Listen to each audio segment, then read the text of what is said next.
दीपावली जेते पाखकु आसुची चतुर्पार्श्वरे बाण फुटिबार शब्द बढ़ुची ता सहित घर कथा टिके बेसी मने पड़ुची। जेहेतु बापा मोर बाहरे रुहंती तेणु कौनसी पर्वपर्वाणी रे नहले नाही से दीपावली और होली रे घर को जेमिति हेले आसंती।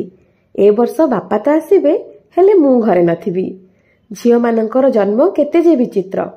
आउ सीए कहंती दीपावली हेले से मध्य बाबांक सह नुआ ड्रेस पिंधि गाँ भीतर को जाती बड़ बड़ुआंकु डाकिबा पई। बड़ हेले परिस्थिति और पैसा पाई बाहर रहिबाकु पड़े।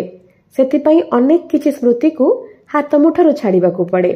छोट बेले दीपावलीर परिभाषा मो पई बाण फुटेबा थिला, हेले समय सहित बड़ हेबा परे दीपावली माने मो पई घर सजेबा, दीप लगेबा एवं मन भरी भल खाद्य खाइबा पलटि गला। ए वर्ष दीपावली रे खुशी हेबार मात्र गोटिए कारण, से हेला मो मनर मनीष मो पाखरे अछंती। बाकी मन भारी भारी रहिबो कारण मोर दुईटी जाक परिवार मोठारु दूर रहिबो। मनर भावना को शांत करने चाही निजकू एक नुआ कामरे नियोजित कली। घरे थिबा कम रागर लंकारे आचार प्रस्तुत कली, जहा भारी मन को सामान्य हालुका कला और किछि नुआ करिथिबार आत्मसंतुष्टि मध्य देला।